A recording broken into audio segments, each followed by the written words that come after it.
Good evening from New York. I'm Chris Hayes. For literally decades, climate scientists and activists, observers, politicians have been saying this is the moment we must rally to stop the planet from warming, to save the Earth from catastrophe. Now more than ever, we stand at the door of opportunity, wondering whether the door will close before we act to control the greenhouse effect. We simply must halt global warming. It is a threat to our health, to our ecology, and to our economy. There's some basic facts about global warming. It's real simple. The science is real, the effects are profound, and inaction is not an option. And today I call on all countries to join us. Not next year or the year after that, but right now. Climate change is real, it's urgent, and America can take the lead in the world in addressing it, right? Mother Nature is giving us a very clear and powerful message. We've got to stop that. We've got to wake up and recognize the need for change. For 35 years, right? We've been saying it's time to act, and every year carbon emissions go up more or less. And the pattern in how we deal with climate change in this country has been this.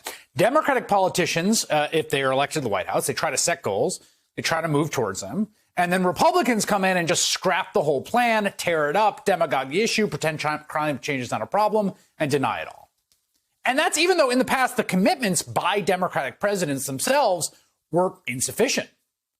The obstruction from Republicans keeps leading to this kind of oscillating wave in American climate policy between too little action and then just complete nihilistic denialism. Those are like the two modes we have, okay? That has been happening for literally multiple generations of American climate policy. But, we do have a rare confluence in this moment. The climate situation is, of course, both the most dire it's ever been and the most promising for real change at the same time. There's a few reasons. One, a lot of lessons have been learned. There are a lot of battle scars to show for it.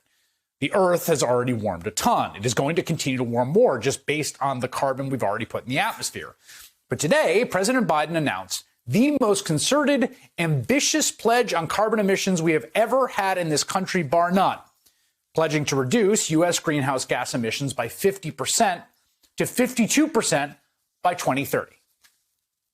By maintaining those investments and putting these people to work, the United States sets out on the road to cut greenhouse gases in half by the end of this decade. All of us, and particularly those of us who represent the world's largest economies, we have to step up because scientists tell us that this is the decisive decade. This is the decade we must make decisions that will avoid the worst consequences of the climate crisis. All right, so you're hearing that, and you've heard the montage before, and you're thinking to yourself, well, talk is cheap. I literally have heard this before, like 2 minutes earlier in your segment. True. But it is not crazy to allow yourself a little bit of optimism about this today, and here's why. First of all, this is a short-term goal.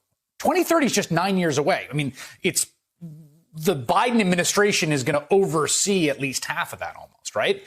That means there is much more accountability for the people involved as opposed to these 2050 goals you often hear about, which are easy to make when most of the people in charge will be long gone by the time we hit that benchmark. Also, the economics of green energy are completely changing at a clip that is almost too fast for me to be able to communicate. Solar and wind power are now cheaper than ever, and they are cheaper than coal. They're actually cheaper than coal by a lot. Look at this chart. You can see how expensive solar power used to be on the far left there, and then it just drops way below coal, way below. As a result, big banks and investors are starting to back away from all fossil fuels, okay? They're backing away from coal. Coal's basically dead. We've known that. But now they're starting to get out of natural gas. There's a natural gas retreat that's happening that is new. And green energy is getting cheaper and cheaper and cheaper, which means huge amounts of capital flowing into green tech and green investment. There are all these electric cars coming out, incredible upward revisions in electric vehicle projections and adoption. I mean, who would have imagined an electric Hummer a few years ago? Plus, if you look at this administration, it's also just very evident that addressing climate change is genuinely a priority. That matters a lot, right? Whether the president and the people around him care about an issue as a priority matters a lot. Politico reported today President Biden plans to push these climate goals, even if Congress does not move with him. One of the first things Biden did after getting elected was announce a clean energy team, something that wasn't even mentioned, of course, in the last administration. And a lot of the pending infrastructure package, right? This is the second big piece of legislation which has already been rolled out, right? It works on transitioning the U.S. toward a green economy. I think President Biden learned the lessons from President Obama's big cap and trade bill that Republicans killed. The way to do it, the way to push green policies, is through thousands of small interventions in policies by pressing on a lot of different levers rather than one big one. Of course, climate change is a global problem. We have to be realistic and clear-eyed, always. So we've got the Paris climate deal Trump pulled us out of, famously. Biden put us back in. But here's the thing. Even the nations that stayed in the Paris deal are not really meeting their requirements.